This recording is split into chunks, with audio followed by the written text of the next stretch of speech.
trauma and anxiety are deeply connected. But under a lot of what we call anxiety is caused by trauma. It's caused by old trauma. It's a pattern match to we're anxious about having to deal with feelings that we didn't deal with in the past. And so when we come up against that edge, there's a trauma that's hiding underneath the anxiety for a lot of people. So it's not one and the same, one leads to the other, or one is it a cause and effect? So what is the difference, or what is anxiety and what is trauma then?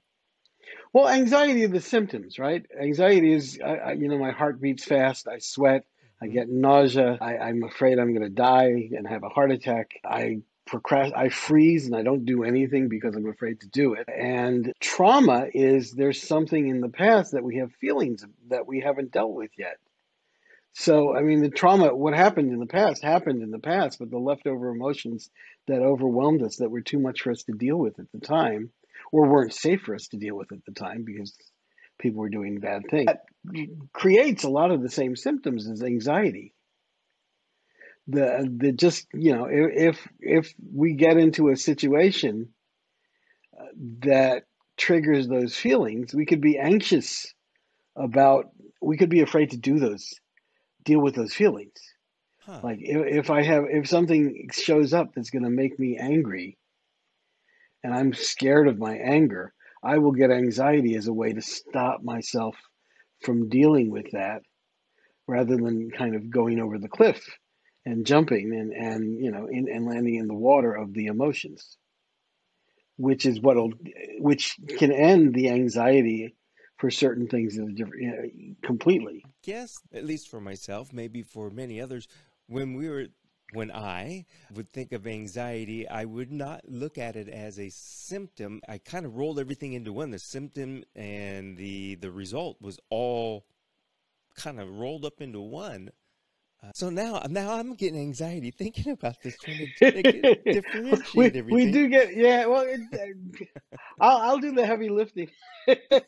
Yes, please, please. And frankly, I've never talked about it this way, the way that I usually I'm talking about anxiety or trauma. But yes, can talk about it this way, and I can probably give some examples.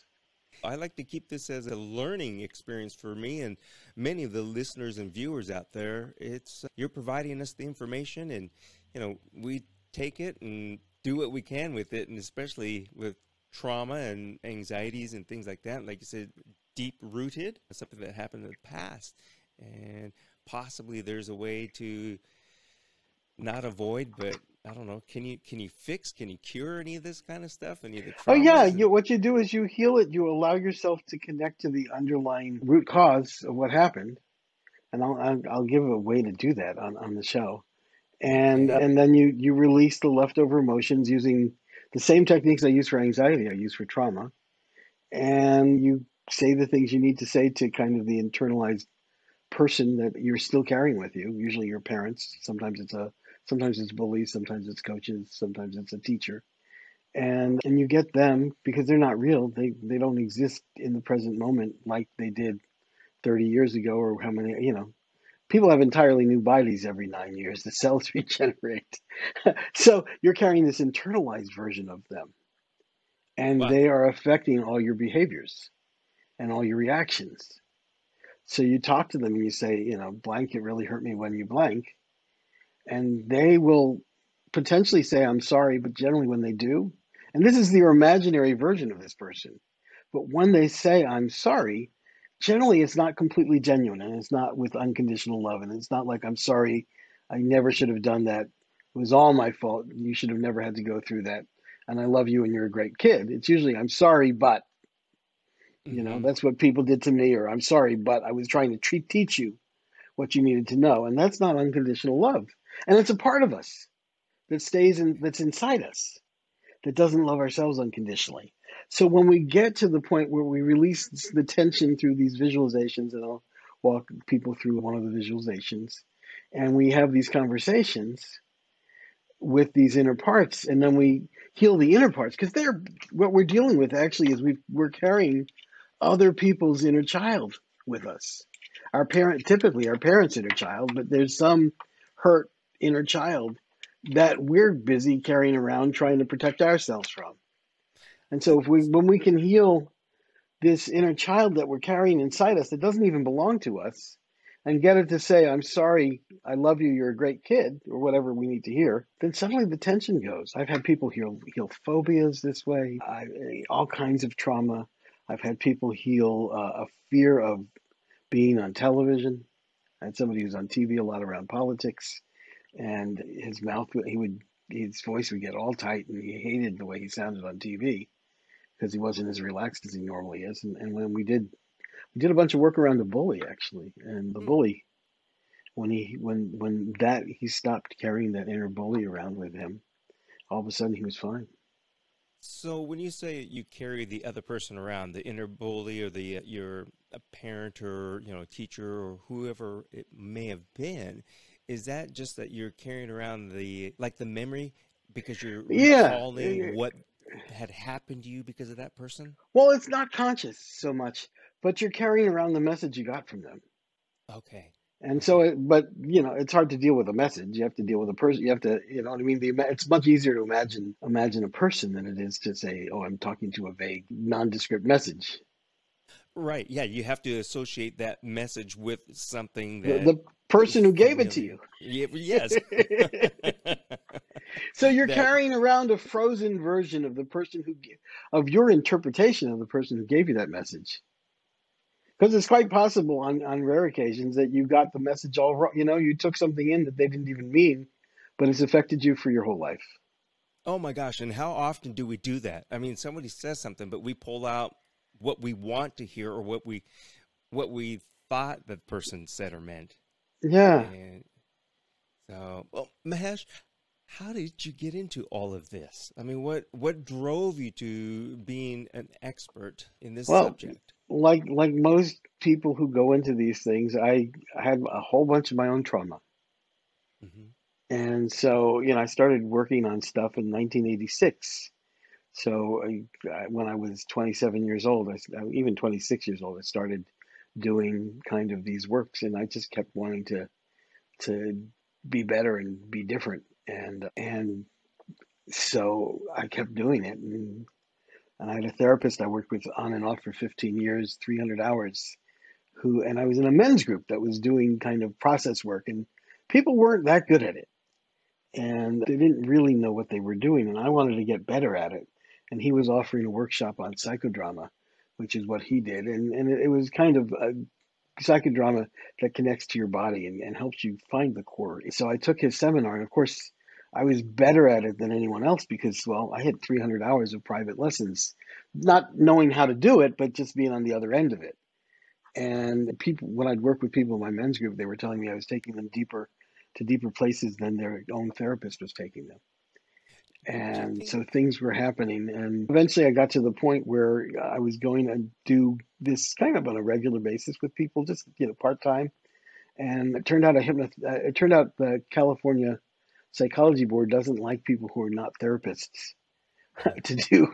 to do this work, even if they admit they're not therapists.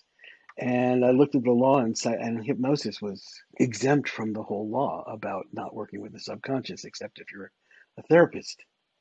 And then I started going to hypnosis school. It was like, wow, this stuff makes everything I've done much better. I mean, it's taught me all kinds of new things, but even the things I did when somebody got nice and relaxed and you did it, I got better results with people doing the same stuff I used to do when I had them nice and relaxed beforehand. Do you think that on both ends, whether you're the psychiatrist, psychologist, therapist, hypnotist, or the patient, you have to be accepting of the messaging, the information that is, given and provided from both ends?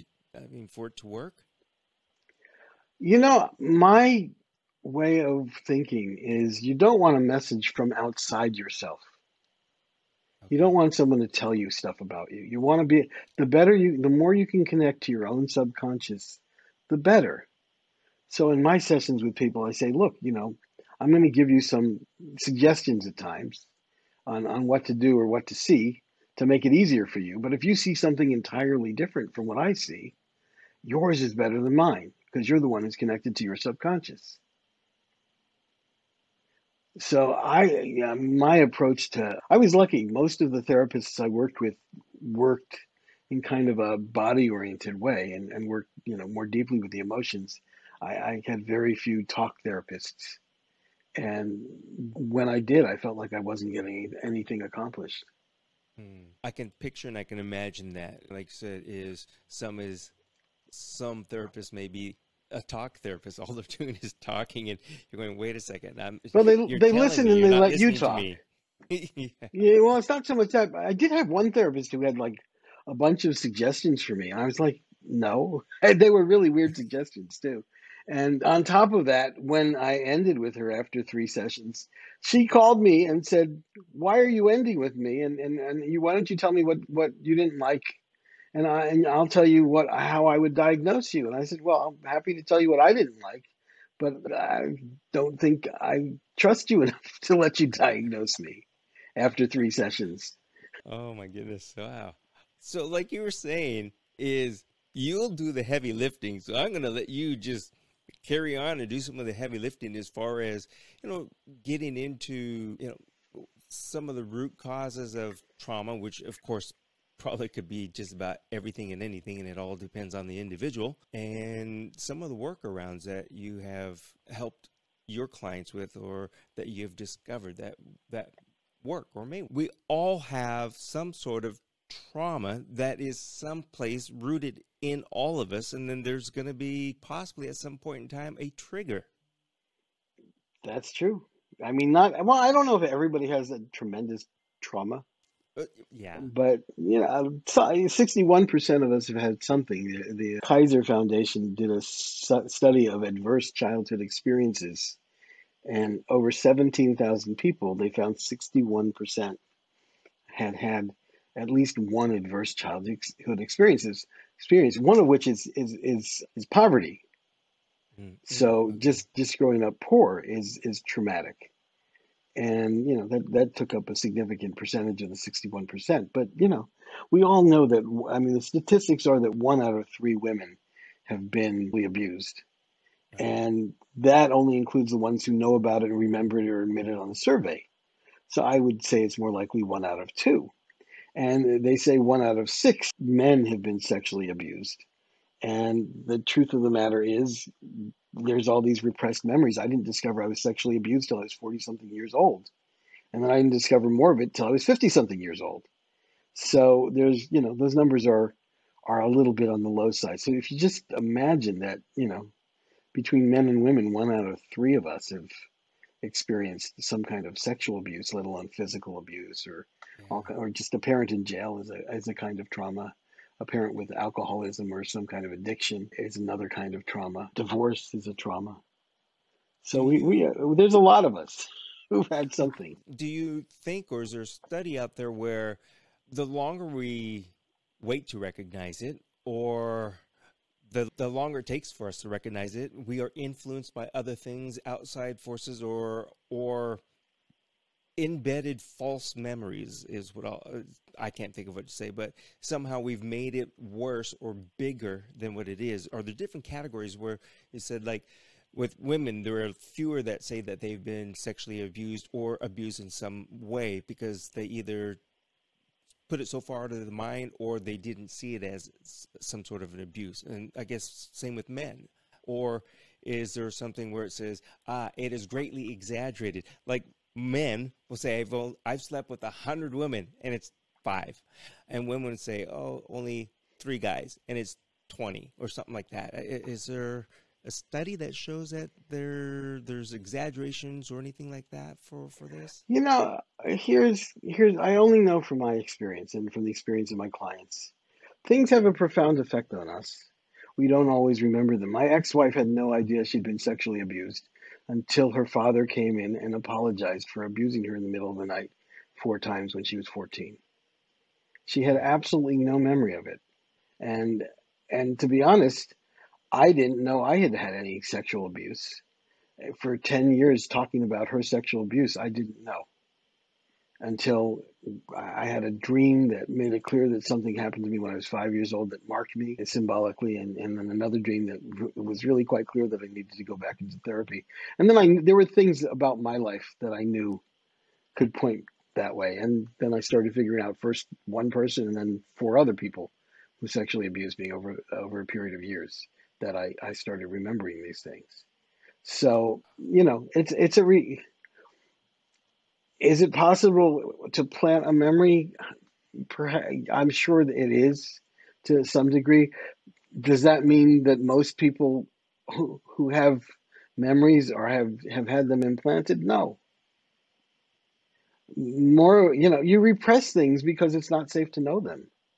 Yeah. Or in my Yeah. case, a lot of my stuff happened before I was, verbal. So getting in touch with infant stuff takes a really long time, and it shows up when and how it shows up. As a therapist of mine that I really liked, who I only saw a few times because she was retiring, said the subconscious gives up what it wants to give up when it wants to give it up. Yeah. Yeah. I you're that therapist is actually very correct. It's true. Yeah, we don't bring it up. It just it when it It wants to just bring shows itself up. up, it shows up. No, I'm a Everything. hypnotherapist. Okay. So I'm a So clinically certified clinical hypnotherapist. But you can if find everything out about me at anxiety123.com. yeah, and Uh, if you just Google Mahesh Grossman, well, you're just all over the place. Berkeley, like I said, you went to school at Berkeley, but you're a famous guy. You are a in some well-known ways, person. yeah. In some ways, I am. The easiest, I wanted to make it as easy as 123 because I listen to podcasts on the elliptical machine in my car. So, and I've noticed that people have really difficult websites to remember. But mine is as easy as 123. It's simply anxiety123.com. And that gives Yeah, you links to everything I've got. let's talk about anxiety. Yeah. So here's the trick about anxiety. Anxiety has to do with, I call anxiety a pattern match allergy.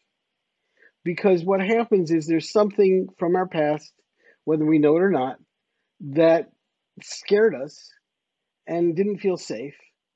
And our brain makes sloppy pattern matches and thinks that we're at threat when we're not at threat. So, like with cave people, right? So you're Mhm. attacked by a woolly mammoth near yellow grass. Your brain picks up on everything in millions of pieces of information, including the color yellow of the yellow grass. You go into the cave, grandma's cave painting, and you see the yellow bison, and you start to have a panic attack, or your heart starts racing, or you get nauseous. And it's because of the pattern match that your brain is making. So, and I can talk about more about anxiety, general anxiety, and morning anxiety, and things like that. But in terms of just things that you can't do, it's because there's some leftover stuff that we may or may not be conscious of. So, the trick with anxiety is the brain gets I call it the cave brain. It's called the amygdala, but amygdala means almonds in Greek. Science, people who want to be scientific love making things way more complicated than they should be. It really should just be called the almond brain, but I call it the cave brain. And the cave brain thinks it's saving your life. So if let's say asking someone out makes you anxious, if you don't do it, if you avoid them and you don't ask them out, or you don't even talk to them, the cave brain thinks you've won. Sorry, the cave brain thinks that it's saved your life. Mm. So what you have to do, and the gold standard on anxiety is called exposure therapy, where you make yourself do whatever it is that makes you anxious. But that's really difficult. That's really difficult, and you're white knuckling it the whole time, and maybe you succeed, maybe you don't. But here's what's quite possible. And so I have a book called The 1 Minute Anxiety Solution with 57 ways to lower your anxiety and take back your life. And that book is filled with techniques that lower your anxiety enough to keep going at what you're doing. You don't have to be completely calm. You just need to be calm enough to do whatever it is that makes you anxious. Because when you actually do that thing, your brain says, "Oh, this is safe. I don't have to send anxiety symptoms anymore." And that's how you beat anxiety for a particular kind of thing. Okay. On Uh, top of that, though, there's something called anticipatory anxiety. So your mind still has this pattern of, when I do this, I'm going to get anxious. So you also have to do things to lower your anxiety before when you get anxious thinking about it from that standpoint, because that's like a different facet of the diamond. There's the actual thing, and then there's the thinking about doing the actual thing. So you have to lower your anxiety for both of those things. And so a lot of my techniques come from hypnosis because the cave brain, or the amygdala, it will shut down. It shuts, first off, what it does, it shuts down all your modern parts of your brain because it wants to put you into fight, flight, or freeze. So you don't, because you either have to fight the woolly mammoth, run away from the woolly mammoth, or you have to stand still, like, the hedge. What is it? There's a an animal possum? that possum. Uh, Yes, you have to be like a possum and be completely still, and maybe the woolly mammoth won't notice you. So the cave brain shuts down all the modern parts because if you have 12 different ideas all at once, then you're going to be dinner for the woolly mammoth because you won't decide. and and the woolly mammoth will eat you. So it makes you stupid. Anxiety is designed to give you brain fog. That's one of the symptoms of anxiety. Make you feel stupid so you can't. This is why test anxiety shows up, and people fail tests because they're anxious. Because anxiety is designed to make you not, well, it doesn't, to make you narrow down your choices, and so that's how it works. But the good news about that is, if you start to use the modern parts of your brain, which involve your imagination, and I call it the modern brain, but a lot of it starts with the parietal lobe. When you do that, it tells the cave brain that you're okay. So it starts shutting off the anxiety symptoms and starts letting the modern brain get to work. And that's one of the, and so then you can keep going because the anxiety symptoms are lower. Plus, well, plus what it does is the techniques from hypnosis that I'll share, they slow your brain waves down to the same pace they would be at during like meditation or deep sleep. You can't think your way out of anxiety because thinking and anxiety operate at the same brain speed. And they operate at the same, thinking operates at the same brain speed as anxiety. So your brain waves are going just as fast. So it's not going to lower your anxiety, which is why in therapy, if you're talking about anxiety, your anxiety is not going to go away. You can't think your way out of anxiety. But if you change channels in your brain to the imagination, to what's going on in your body, and visualizations that kind of connect your mind and your body, that's what does the trick. And I have like 33 of those out of the 57 ways in my ebook, The 1 Minute Anxiety Solution, which so could that be something like, say you have a fear of flying or something like that, and then you decide, well, I'm going to associate this flying with a particular song that I like that makes me happy. So when I'm taking off, I start humming or thinking of the song or picturing something. Is that what you're kind of talking about? Is that well, how? I'll give you. I mean, I'm going to give you really concrete examples that people can Okay. try right here, right now. But with phobias, it's different. Phobias, you want to get to the root cause of the phobia. Okay. So Okay.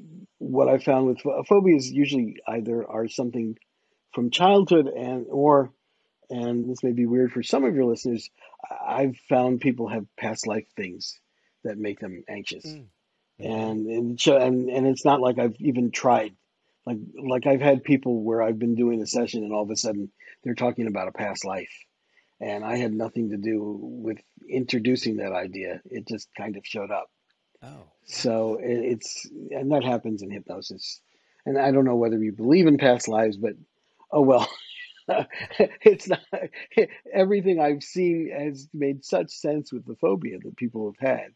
So, but let's go to the ways of reducing anxiety. So I Yes, have yes, one please. technique that I call the magician's hat.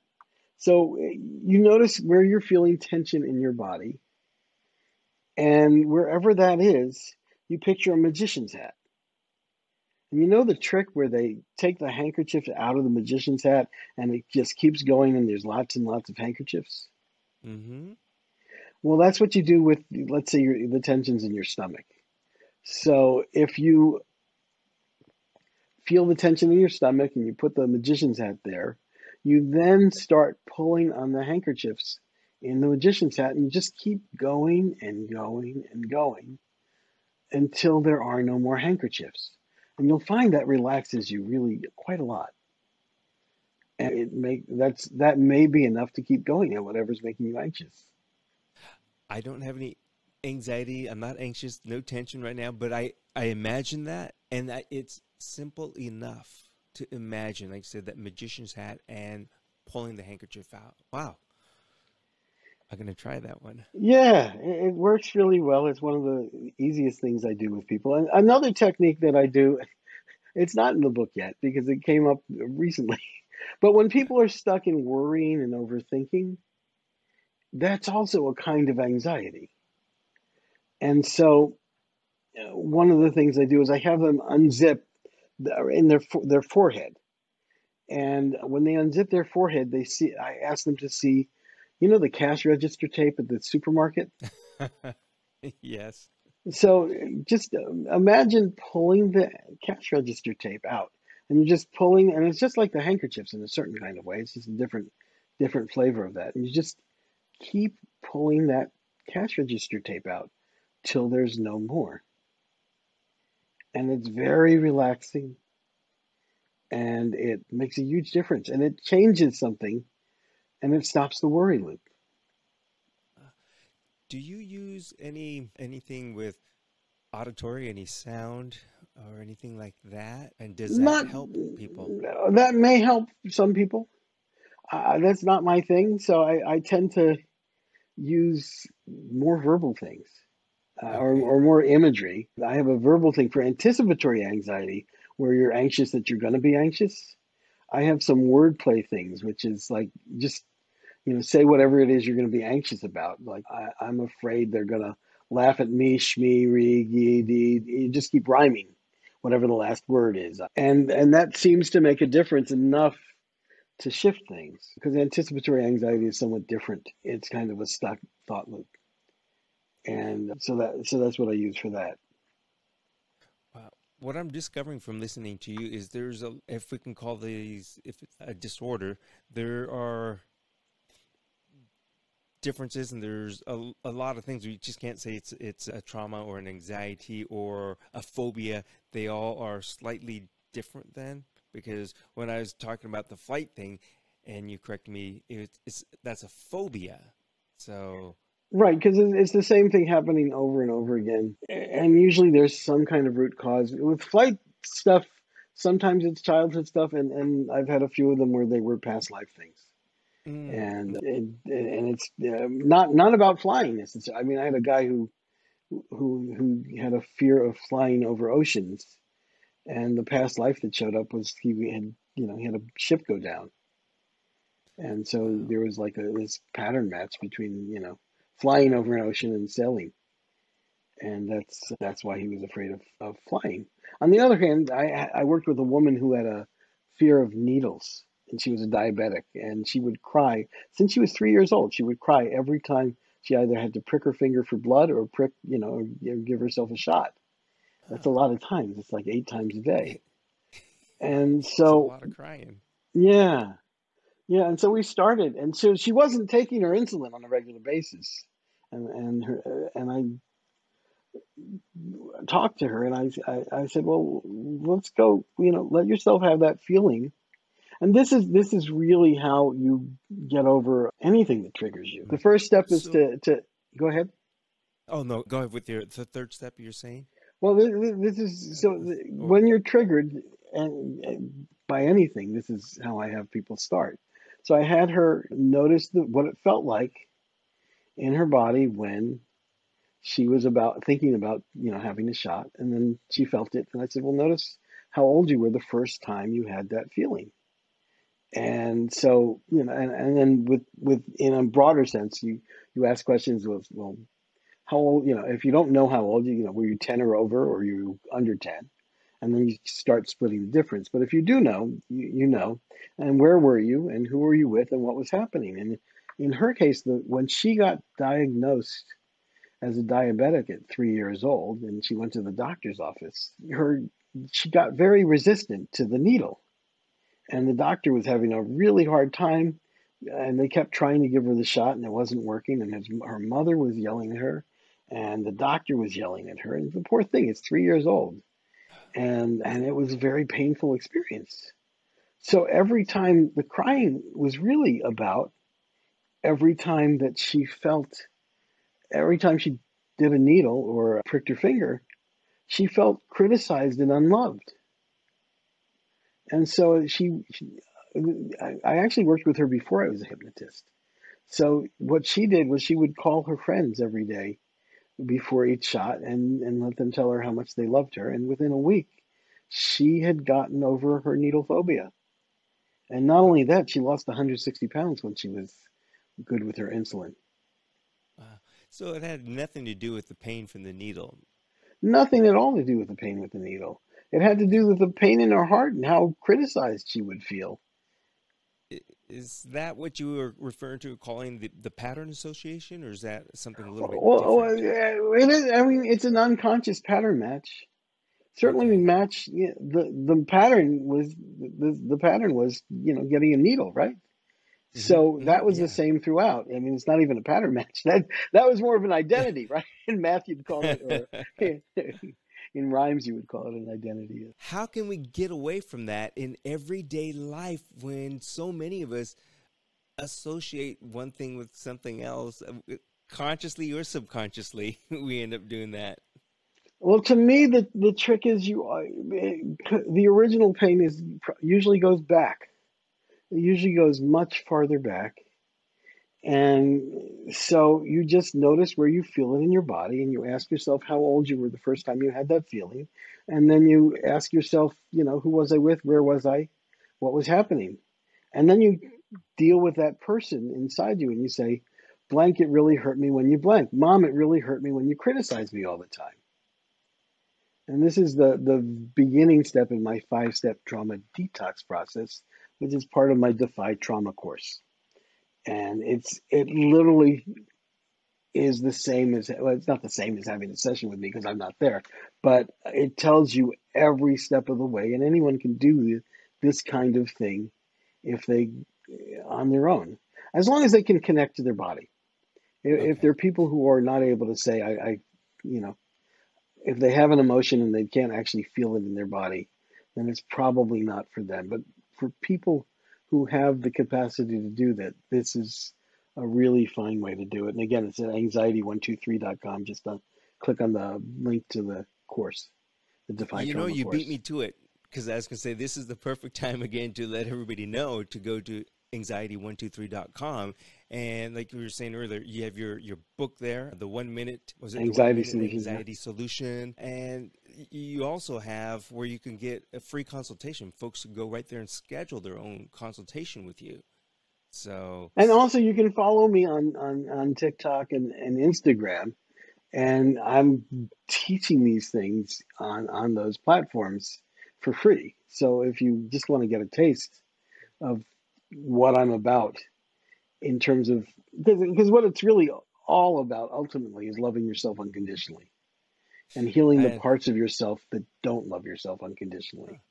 And it's not a thought process. It's connecting to kind of broken, heartbroken places. well, I was going to ask if there's anything that you can do for annoyance. An annoyance, we have there's certain things that are inborn for us that you can lower to a certain degree, Hmm. but you may still be somewhat annoyed. I used to talk about making a craptitude list. You know what a gratitude list is? A craptitude list is when you're grateful for the things that you don't like in your life. And Mm, what that does is it builds equanimity. It makes you more peaceful with it. You know, you just admit that you're learning how to be peaceful about everything. And so I never believed in a gratitude list. Maybe I do now a little more, but I always felt like it was cheating. It's like, well, gee whiz, if I'm grateful for the place I live in and the, you know, whatever money I have and whatever food I have and whatever other things I have that I like, what if I don't have those? What about the person who doesn't have those things? What yeah. about the homeless person who has, there's a homeless woman with no teeth. Eating was very difficult for her, et cetera, et cetera. What is she going to be grateful for? Except maybe that she's breathing, but and you know whatever warmth she has, and but it's that's really hard to do. So I made a craptitude list, and I felt much better about it because I would be grateful for the things that annoyed me. Like sound is a really big one, and at the time I lived in an apartment with super thin walls where if somebody coughed in the house next door, not in the apartment building, but like across the driveway, you could hear it, and it was right near BART and the subway station. Well, not Mm. subway. The I don't. In New York, it was a subway station. To me, it's always been a subway station. Yeah. But the trains that the public transportation that came every 20 minutes, and if I was talking to the neighbor in the backyard, we had to stop talking while it was doing its thing. And I was super sensitive to sound, and I started making myself become grateful for those things and how they would make me less less upset. That if I allowed myself to be grateful for them being there, it made me less upset by the fact that they're there, less annoyed, and that Well, they could be my teachers. I don't know if you can apply you that to absolutely everything. right. You Well, know, and I mean, to to do what you're saying, and it's what do I want to say? It's not healthy to stress on any of that kind of stuff. So any way that you could help your own self not be annoyed by it, I think is good. yeah, It's peace very is good. always better than being annoyed, right? It sure is.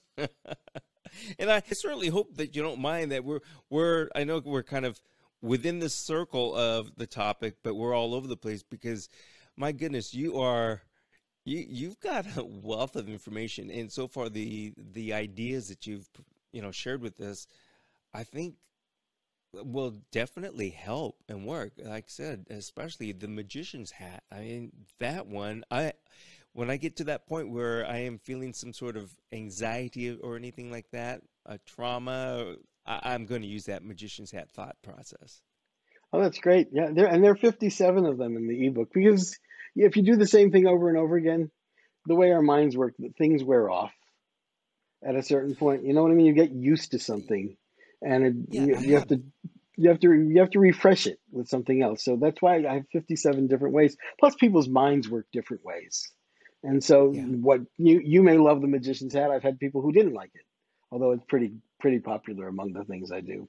I used to do a thing called fire hose that's in the book where you imagine a fire hose and you're pouring water into the Grand Canyon, and that worked really well except for one guy who was a real fireman, and I used to do it in a very complicated way where you would actually attach the fire hose to a fire hydrant inside you, and it was just too not realistic for him, so it didn't work. okay. Yeah. But there's also breathing techniques because breathing techniques work. I have some that are slightly different than what's out there. Technique. I have a technique called the finger dance, where you move your fingers up and down, right and left. And because you're using both sides of the brain, when you're moving your fingers on each side, it begins to relax you. And if you combine the finger technique with breathing in for 8 counts and breathing out for 8 counts, it has this combined effect. Okay, that I may try that one as well. Now, because I'd say I want to keep saying hypnotherapist. When I say hypnotist, I'm saying a Same thing. magician. So, Yeah, okay, I'm glad you said that because I did not want to make that mistake. So, I'm a hypnotist and a hypnotherapist and I don't know what else. Trauma coach, anxiety coach. Now, two questions. So, if somebody contacts you and you do your consultation, and then can you do hypnotherapy over Skype, Zoom type We of do it, situation, everything. or I gave up my office. Everything happens over Zoom. And okay, okay, it has just, first off, your eyes are closed for a lot of the time. So mm. whether you're with me or not, you're not seeing me. And secondly, so this is a little bit weird, but I'm an empath, which means I feel what's going on in other people's bodies while we're doing things. And there's this thing where this field forms between me and the client, and we both kind of pick up on each other, and the client picks up on kind of all the inner work that I've done, so they're able to lift more weight than when they can normally only lift 100 pounds. With me, they can lift 200 pounds because I have this real sense of safety that's going on, that's within me, because I've been working on my stuff for 37 years. Mhm. And on the other hand, I pick up on the other person. And so I'll feel what's going on and where they're carrying tension in their body and things like that. And that's happened whether they were in Australia or in my office. And then Okay, the other super weird thing about me is that there are different ways that people release trauma, and and emotions, and that can range from yawning and burping and stomach growling and muscle spasms and coughing sometimes when there's like an emotional block that you're almost ready to let go of something, but there's a block, so you start coughing. So my clients will do those things, but I also, because this field forms between us, I often add kind of a little more release to the process, and I wind up burping things out. And this has been happening over Zoom just as much as it happens in my office. But it does make a difference, because people notice that, like, oh my God, my anger's gone now, and so it it has an effect. okay. So this might sound like a silly question. So, and being an empath, like you're saying, do sometimes people won't believe it because they're saying, "Well, you're in California and I'm in Australia." I actually had So, a phone do you? call like that where I told the guy who was in Washington, he was in your state, and that I did that. He says, "Oh, I don't believe you. Forget it. You're saying you can do that. I'm hanging up." Well, that's fine. Then we're not meant to work together. But yeah, it's something that happens. That's quite real. I have had pain management clients where I've said, "So, do you have a pain on the top right nail of your big toe?" And they say, "Yeah, how do you know?" So, so there's something that happens, there's a common thing that people who've had a lot of trauma in their life do pick up on other people.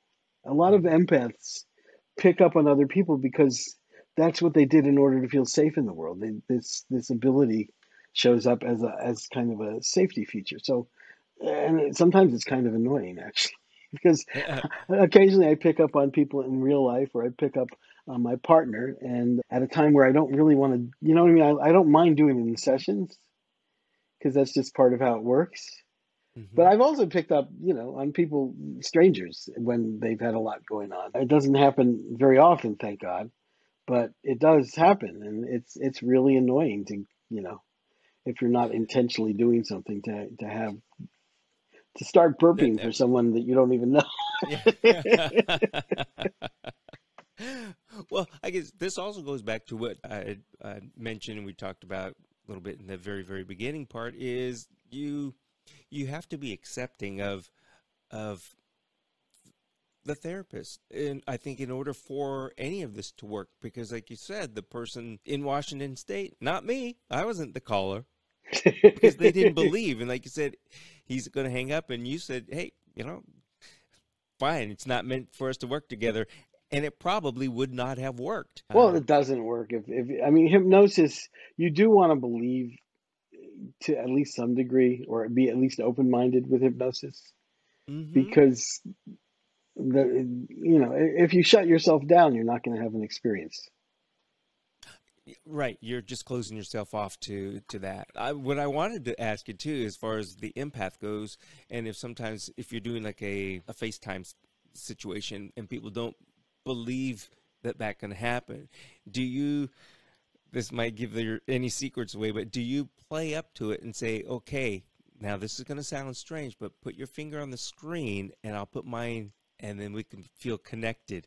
Because I Oh can see no, where no, some because people will go, what's happening is I already feel what's going on in their body. yeah, And the well, thing is, when I start burping, which will happen, and I've warned them that I'm going to start burping because and it's they're going through something really deep anyway. mm-hmm. So I only burp when they've got so much going on that it's more than they can release at one time. So my body starts taking over. So, Wow. and yet none of this is conscious. You know what I mean? None of this is something I do on purpose. It Yeah. just starts happening. And I'm just as happy when it doesn't, to be honest. I mean, Well, I can definitely see where that would be a pain in the, you know what, if it was just an involuntary thing and it just happens and you're walking around and well, you're empathizing with a lot of people and you're feeling their emotions and you're burping and releasing, it would be like unintentionally reading everybody's thoughts, and that would just be yeah. Oh, annoying. it can be, the worst thing is at museums, two Oh things no. happen in museums. I pick up on people concentrating, and people Mm. concentrate really, really hard at museums, at art museums in particular. And I get really exhausted from that kind of energy. But I also seem to pick up on dead artists. Certain dead, Oh. if there's something, the unfinished business that dead artist had emotionally, I can start burping at a museum, which is sort of embarrassing. So, I would imagine it'd be like being in the library. Shh. yeah, yeah, yeah, Heads yeah. turn, and it's like And it's somebody out here. it's It's not me. it's really specific. There was like a Picasso Calder exhibit at the San Francisco MoMA Museum of Modern Art, and I forget who it was, but it was either only Picasso or only Calder that I was having these things from. So I could look at one artist. Maybe it was, I can't tell you. No, I think it must have been Calder. So I'd look at something by Calder, and I'd have these feelings. These burping would show up, and I'd look at something at Picasso, and I wouldn't feel anything. So, Wow. and it's not every Wow. artist, obviously, right? It's just like there's certain Yeah. artists. Gosh. And you've always had this ability, No, no, it or began to show up in about well, I don't know for sure, but I became aware of it in 2005 or so. And okay. it developed over time. And the burping developed for me as in my own therapy. Burping became something that happened as a way of releasing. And then in 2005, I was at this workshop from my men's group where people were doing processing, training you on how to do processing. And this guy on Friday night said to me, "I see you as a shaman." I said, "Well, that's nice. I don't know what that means, but that's nice." But by Sunday morning, I started burping things out for people who were doing process work. And that was brand new. That had never happened Uh, before. it's this is all really fascinating. I mean, you're a fascinating individual, but the work that you do and the work that you do to help people, because I mean, you do everything from how to, helping people stop smoking, lose weight, manage their pain, all of that through your sessions, right? Absolutely. And it's all kind of smoking. You wind up doing a different kind of thing. Hmm. You're less kind of trauma connected, but weight loss for certain. We're eating down our emotions, and the anxiety and the pain management also has a trauma component as well. There's a real clear connection between leftover emotions that are stuck in our body and tensing up our muscles and stopping our blood flow are also, causing our pain. There's a back surgeon, John Sarno, I think his first name is John, who looked at studies of bone scans of people with back surgery, and half had been successful and half hadn't been. And there was no difference between the good surgeries and the successful surgeries and the unsuccessful surgeries in terms of the structure of the people's bodies. But at some point, he started discovering that the ones who had unsuccessful surgeries had a lot of trauma in their background, and he started working more on the emotional level with people. In a short step, what can I do to help myself if I'm having trauma from something that was deep rooted, and if I know what caused that trauma, what can I do to help myself? Well, so trauma, the leftover emotions that you're carrying in your body and the leftover beliefs, they're all carried in your body to a certain extent. Okay. So what we're trying to do when we get over trauma is release those leftover things. So in the course, I have a more complex process that I take people through because there are places where we get blocked, where it isn't safe to work on a particular piece until we address kind of these inner parts of ourselves or our inner parents that say, hey, it's not okay for you to have your anger about what happened to you. But on a basic level, what you want to do is notice where you feel stuff in your body and then do things like the magician's hat, or I have another one called zipper surgery, where you just imagine unzipping that spot and seeing you'll see something inside. And it can be rocks, it could be snakes, it could be crap, it could be edge, and you take that out. And frankly, what I would do for anyone who's got kind of trauma that they know about is just on a morning, every morning before they even open their eyes, is go through, kind of do that in your throat and your chest and your solar plexus or your midriff, if you don't know what that is, and your belly. And you just do that as a practice every morning to release whatever tension is there. And you can just the magician's hat works perfectly well for that. And you just Mhm. do that, and that will release things for you, and kind of open up your unconscious and your ability to get to your subconscious as you free up kind of these energies that are in the body. It's Yeah. it's tension. It's stored So, tension in the body. So that's what I would do. Just if you don't have anything else to do, if you just picture pulling stuff out in one way or the other with a magician's hat, with a fire hose. I've in the women anxiety solution. There's beer barrels. There's, you can imagine just turning into atoms in those areas and noticing that there's an object still there when you close your eyes.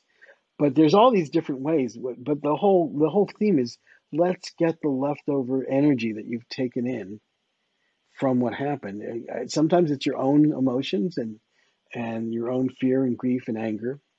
And sometimes, we take in the emotions of the people who did bad things to us, and that has to come out too. hmm, And yeah. so that's what I would do for if you do remember trauma. And there are different therapies. If you don't work with, I have a limited number of people I'm willing to see per week because what I do is very intense. But people have really Yeah. profound experiences pretty much every single session. I had one guy who did 20 years of psychotherapy who said 3 sessions with me was better than 20 years of psychotherapy. And now psychoanalysis, he did the whole Freudian thing. But there, I definitely work with body oriented techniques. And so those are things like EMDR and somatic experiencing and Hakomi, and there's something called brain spotting. And I think those are the four that I know off the top of my head that work more similarly to me. And I was deeply influenced by Hakomi, and I know something about some of the other modalities. And there's strengths and weaknesses. What I've done is I've synthesized a lot of things, and I've taken all the wheat and gotten rid of all the chaff and combined it into these 5 steps. And right now that just the trauma course is just $47. So it's less than, Oh my gosh. it's like 40 videos, and it costs less than, going to one therapy session with an intern. So who doesn't have their license yet, Yeah, that's no less than matter half where you price. are in the country. So just real quick then, the EMDR is the eye movement, right? Right. Is Eye movement desensitizing the eyes. desensitization.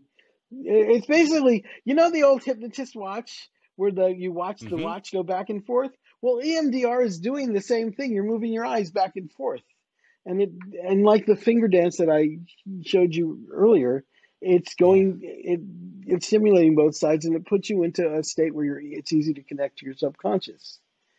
Now, I like connecting to the body better, connecting to tension in the body better. I found, because I had a therapist I worked with who did EMDR with me once, and I was like, oh, I did it with my eyes. It's like, this just takes me to the same place that connecting to my body does, and asking those questions does. And A, I can do that faster, partly because I had so much practice at it. And B, the back and forth, it's a lot of work to move my eyes back and forth.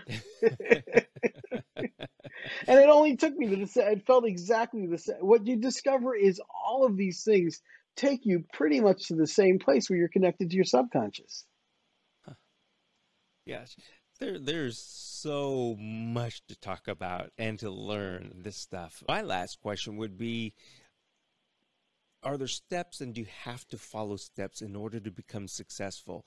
As an example, you have your 5-step, or say there's a 5-step and there's a 10-step, and these are the steps.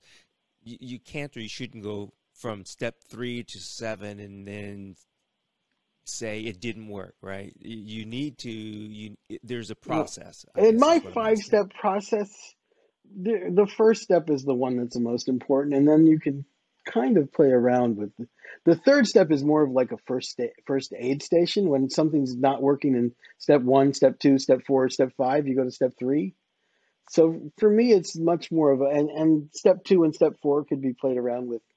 In It was a big decision to even name which one goes where. Hmm. But so the thing is, no, nothing step by step. And what one Okay. person does to be successful may not be how you get to be successful. We all buy all these courses, none of us turned into Tony Robbins. Right. Yeah. So, and some people did, but look, I've taken courses from all these, not Tony Robbins. I had something somebody gave me from Tony Robbins, but I've taken courses with a lot of people, and none of it, we all have, we're so unique. And Tony Robbins says success leaves clues. And yes, that's true. And yet, different things work for different people. We all have different kinds of minds. We all have different kinds of bodies that and inborn tendencies and things that we're good at and things that we're not good at. We have no Hmm. idea why we are the way we are. I don't know. What food do you not like? Is there one food you don't like? I'm trying to think, what do I not like? I'll say beets. Beets are the least of what I like. Okay, great. So, and other people love beets, right? Mm-hmm. So we have no idea why you don't like beets and they do, and or why I don't like olives and you do. We don't know why we want what we want. So there's like this giant mystery as to how things work, and one size doesn't fit all. I have my best friend from high school. His brother was a scientist who made this huge splash in the science world. At 20 years old, he discovered that in rhesus monkeys, their blood pressure goes up at night when they're asleep, unlike everybody else whose blood pressure goes down when they go to sleep. So that was such a profound lesson to me that everybody's exactly the way they're supposed to be, and whatever's going to work for them is going to work for them. And you can't, one size definitely does not fit all. With all of that you just now said, if I need or ever need a hypnotist, therapist, you're the guy, because I like what you said. There's not one solution that's going to solve it for everyone. Everyone is different. Right. So, And I'm not always the yeah. right guy for people. Mm-hmm. I don't, nobody's 100%. Anybody who says that they have 100% success rate is either lying or they're screening out all the people that they know aren't going to know, don't absolutely believe are a perfect fit Yeah. for them. Yeah. My 100% success rate. Yeah, I had all my friends come and they agreed with me. Again, the you got to get a hold of Mahesh at anxiety123.com. I hope that's easy enough to remember. If you start feeling any type of anxiety, just remember, count 1, 2, 3, and then go Yeah, .com, and you're there. I just think of the Jackson 5 song ABC, easy as one, two, three. uh, Mahesh, I've had a wonderful time with you, and I'm looking down, and I can't believe how much time has already gone by. So I hope you're okay. I'm fine. I didn't know when we began. I had you in. Thank you But for the opportunity.